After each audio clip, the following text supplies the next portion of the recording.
subscribe our YouTube channel and watch our videos. السلام علیکم ورحمۃ اللہ وبرکاتہ۔ ان الحمد للہ نحمده ونستعینه ونستغفره ونعوذ باللہ من شرور انفسنا ومن سیئات اعمالنا من يهده الله فلا مضل له ومن يضلل فلا هادي له واشهد ان لا الہ الا اللہ وحدہ لا شریک لہ واشهد ان محمدا عبدہ ورسولہ۔ یا ایہا الذین آمنوا اتقوا اللہ حق تقاته ولا تموتن الا وانتم مسلمون۔ یا ایہا الناس اتقوا ربکم الذی خلقکم من نفس واحدہ وخلق منها زوجها وبث منہما رجالا کثیرا ونساء واتقوا اللہ الذی تساءلون به والارحام ان اللہ کان علیکم رقیبا۔ یا ایہا الذین آمنوا اتقوا اللہ وقولوا قولا سدیدا یصلح لکم اعمالکم ویغفر لکم ذنوبکم ومن یطع اللہ ورسولہ فقد فاز فوزا عظیما۔ اما بعد فإن خیر الحدیث کتاب اللہ وخیر الہدی ہدی محمد صلی اللہ علیہ وسلم وشر الامور محدثاتها وكل محدثة بدعة وكل بدعة ضلالة وكل ضلالة في النار۔ اعوذ باللہ من الشیطان الرجیم، بسم اللہ الرحمن الرحیم۔ یا ایہا النبی قل لازواجک وبناتک ونساء المؤمنین یدنین علیہن من جلابیبہن ذلک ادنی ان یعرفن فلا یؤذین وکان اللہ غفورا رحیما۔ محترم سامعات، میری اسلامک بہنوں، آج کے تقریر کا عنوان ہے پردے کی اہمیت اور خواتین کی غفلت۔ تمام قسم کی تعریف، کبریائی و بڑائی اللہ وحدہ لا شریک کے لیے ہے، جو اس کائنات کا اکیلا بنانے والا اور اس کا اکیلا محافظ ہے۔ درود و سلام ہو تمام انبیاء کرام پر، بالخصوص میرے اور آپ کے نبی جناب محمد صلی اللہ علیہ وسلم پر، جن کے نام، جن کی زندگی، جن کی سیرت با قیامت باقی رکھ دی گئی اور پوری دنیا کے مخلوقات کے لیے رحمت بنا کر بھیجا گیا۔ محترم سامعات اکرام، میرے اور آپ کے نبی محمد صلی اللہ علیہ وسلم کو جب اس دنیا میں نبی اور رسول بنا کر بھیجا گیا، اس وقت سے پہلے جو حالات اور معاشرہ تھا، اس معاشرے کو دور جاہلیت کہا جاتا ہے۔ اس دور میں چھوٹے بڑے تمام قسم کے گناہوں میں لوگ مبتلا تھے۔ دور جاہلیت میں جو بگاڑ پایا جاتا تھا، ان میں سے سب سے بڑا بگاڑ عورتوں کے حیثیت کو مشق کرنے کا بگاڑ تھا۔ مذہب اسلام سے پہلے اس دور میں جتنے مذاہب چلے آ رہے تھے، ان ہر مذہبوں میں عورتوں کو ذلت و رسوائی کی جاتی تھی۔ اس کو مارا جاتا تھا، اس کو قتل کیے جاتے تھے، زندہ جلایا جاتا تھا اور زندہ درگور کر دیے جاتے تھے۔ اس کے سارے معصوم خواہشات کو ختم کر دیے جاتے تھے۔ لیکن مذہب اسلام نے جب اس سرزمین پر قدم رکھا تو اس نے عورت کے عزت اور مقام و مرتبہ کو بلند کیا۔ اس نے سارے دنیا میں یہ اعلان کر دیا کہ عورت کے حقوق صرف اور صرف اسلام میں رکھے گئے ہیں۔ اسلام نے اسے زندہ رہنے کا حق دیا۔ وہ ساری چیزیں مذہب اسلام نے اس کو عطا کیا جس سے وہ محروم کر دی گئی تھی۔ اس کے بعد اسلام نے عورت پر چند پابندیاں عطا کی۔ وہ پابندیاں پردے کی پابندیاں تھیں۔ پردے کی پابندی عورت کے عزت کی حفاظت کے لیے دیے گئے، اس کی دنیا اور آخرت میں کامیابی کے لیے دیے گئے، اس کو معاشرے کی گندگی بے حیائی سے بچانے کے لیے دیے گئے۔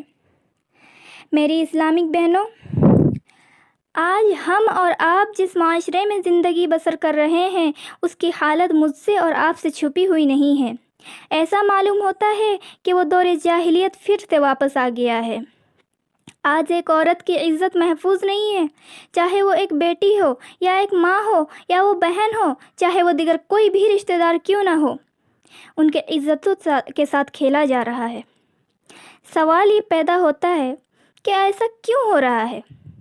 اس کا جواب صرف اور صرف یہ ہے کہ جب عورت بے حیا ہو گئی، جب وہ بے پردہ ہو گئی، جب اس کے اندر کی حیا ختم ہو گئی، تو دوسروں نے اس کے عزت پر ہاتھ ڈالنا شروع کر دیا۔ کہتے ہیں حیا اگر چلی جاتی ہے تو ایمان چلا جاتا ہے، اور ایمان اگر چلا جاتا ہے تو حیا چلی جاتی ہے۔ صحیح مسلم کی ایک حدیث ہے، عن ابی ہریرہ رضی اللہ عنہ عن النبی صلی اللہ علیہ وسلم قال الایمان بضع وسبعون صغبة والحیاء صغبة من الایمان۔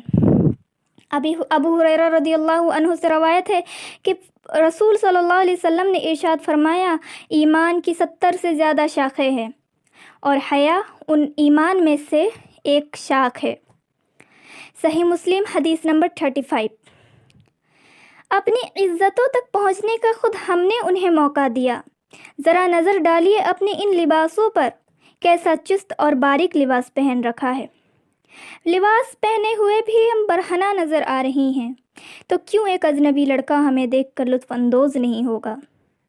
اللہ کے لیے غور کیجئے میری بہنوں، جب آج کی عورتیں نائٹیز پہن کر گھر کے باہر بغیر دوپٹے کے گھومتی پھرتی ہے، ان کو ایک دوپٹے کی گرمی برداشت نہیں ہوتی، تو وہ جہنم کی گرمی، شدت و تکلیف کو کیسے برداشت کریں گی؟ آج کل کی عورتیں آفسوں میں بغیر دوپٹے کی مختلف قسم کی جابز کر رہی ہیں، اور ان کا یہ قول ہے کہ پردہ ان کی ترقی کے راہ میں رکاوٹ ہے۔ شاید یہ اس بات سے واقف نہیں کہ وہ اللہ کا کتنا ناپسندیدہ کام کر رہی ہیں۔ ان کے لیے جہنم کی آگ کتنا دہکائی جا رہی ہے۔ اللہ کے لیے غور کیجئے میری بہنوں، آج کے میرا یہ عنوان آخرت سے تعلق رکھنے والا عنوان ہے۔ کان کھول کر سن لیجئے ایسی خواتین جو یہ کہتی ہیں کہ پردہ ان کی ترقی کے راہ میں رکاوٹ ہے۔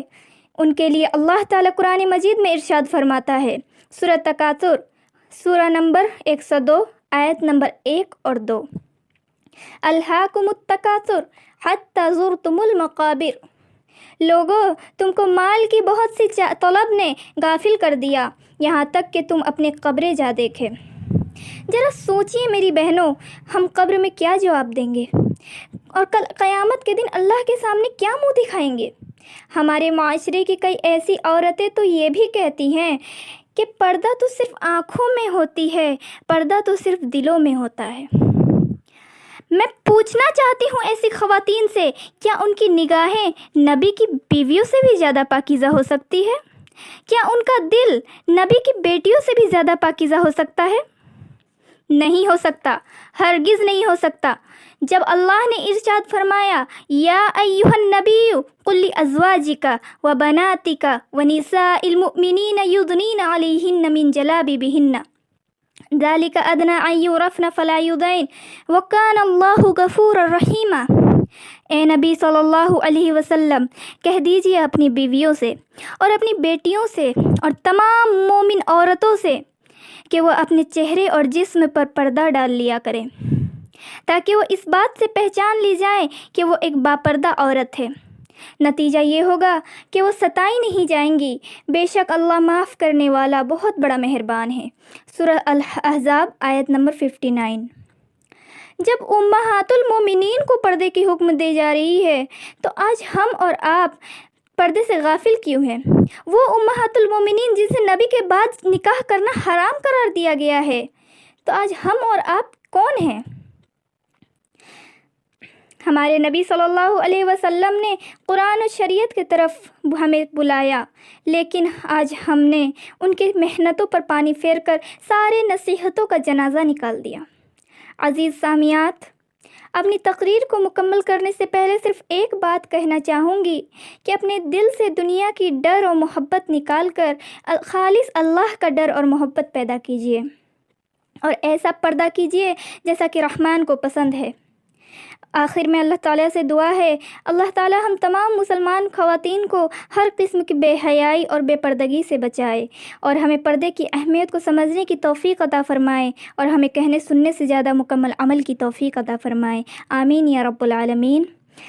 جب کبھی غیرت انسا کا سوال آتا ہے، بنت زہرا تیرے پردے کا خیال آتا ہے، میری بہن حیا کر، یوں جسم کو دکھا کر سر سے ردا ہٹا کر، خود کو بنا سجا کر سڑکوں پہ مت چلا کر، میری بہن حیا کر، میری بہن حیا کر۔